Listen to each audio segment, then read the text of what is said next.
The studio lights cast a bright, unforgiving glow over the debate stage, where Grayson Holt sat poised at his desk, his signature smirk barely hidden beneath a well-practiced look of skepticism. To his left, his panel of like-minded commentators sat in anticipation, their expressions betraying an unspoken agreement: this was going to be easy. Across from them, Karoline Leavitt adjusted her microphone, her posture unshaken, her eyes calm but alert. She had been here before, sitting across from hosts who had already decided the narrative before she even spoke a word. Tonight, however, was different. Holt, a veteran host and a relentless interrogator, had built a reputation on his ability to rattle conservative figures, weaving words into weapons designed to provoke missteps and soundbites. But Karoline was not an easy mark. As the cameras went live, Holt wasted no time. "Ms. Levitt, let's be honest here," he began, his voice laced with thinly veiled condescension. "You represent a party that, frankly, struggles with keeping up with modern America. The views you espouse, they seem outdated, relics of a bygone era that no longer resonates with today's generation." His words dripped with theatrical disdain, designed to paint her as a fossil clinging to irrelevance. The panel chuckled, nodding in agreement. The audience, sensing the tension, murmured softly. This was Holt's domain, where he controlled the tempo, the narrative, and the outcome. Or so he thought. Karoline smiled, tilting her head slightly, as if Holt had just handed her the opening she had been waiting for. She leaned forward, her voice measured but resolute. "Grayson, it's fascinating how people like you continue to assume that disagreeing with the status quo means being outdated. But let's dissect that, shall we? What exactly is outdated, believing that government overreach has consequences? That free speech isn't reserved for those who conform to a singular ideology? That the American people deserve more than scripted narratives passed off as journalism?" Holt blinked, momentarily caught off guard by the sharp pivot. His smirk wavered, just a flicker, but Karoline caught it. The audience hushed, sensing a shift in energy. "And since you seem to think you speak for modern America," she continued, her voice gaining momentum, "let's talk about the reality outside these studio walls. The millions of Americans struggling under policies championed by the very people you defend. Are they outdated for wanting jobs that pay a living wage? For wanting safe streets? For wanting politicians who care more about their communities than their social media engagement?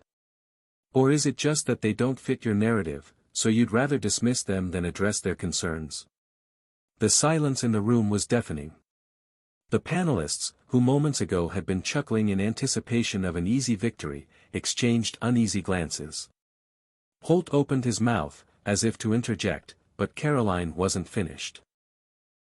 "You claim my views are relics, but here's what's really outdated, Grayson," she said, her voice steady. "The idea that journalists like yourself can manipulate public perception without consequence. That the American people will just nod along, absorbing whatever carefully curated message is fed to them. That they won't think for themselves. That's the real relic. And based on how viral this moment is about to go, I think it's time you reevaluate who's really struggling to keep up with modern America." The silence stretched for what felt like an eternity. A few audience members clapped hesitantly. Then more. Then the room erupted. The controlled narrative Holt had carefully cultivated was slipping through his fingers. He shifted uncomfortably in his seat, his mind racing for a counterattack that wouldn't come across as desperate backpedaling. But the damage was done. The moment had already taken flight beyond his reach. The show ended with forced smiles and a rushed wrap-up. Within minutes, clips of the exchange flooded social media. Hashtags trended. Commentators dissected every word. The mainstream media scrambled to spin the moment, but the people had already spoken. The response was overwhelming. Some called it a defining moment in modern political discourse. Others called it a reckoning. As the sun rose the next morning, the impact of the debate was already clear. News outlets across the spectrum were forced to acknowledge what had transpired. The clip was replayed endlessly, dissected from every angle. Holt's usual bravado seemed absent in his morning show appearance.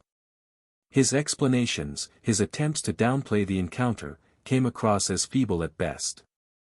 Meanwhile, Karoline's phone was flooded with messages of support. Invitations for interviews poured in. But for her, it wasn't about the viral moment, it was about the truth. She took a deep breath as she stepped out of her car and into the next television studio, prepared for another round. She knew the fight was far from over. But after last night, one thing was certain, the old rules no longer applied. Grayson Holt had walked into the debate expecting to expose a crumbling ideology. Instead, he had exposed something else entirely, the cracks in his own authority. And Karoline Leavitt? She had done something no one had seen coming. She had turned the game on its head, and in doing so, reminded the world that control of the narrative no longer belonged solely to those behind the desk.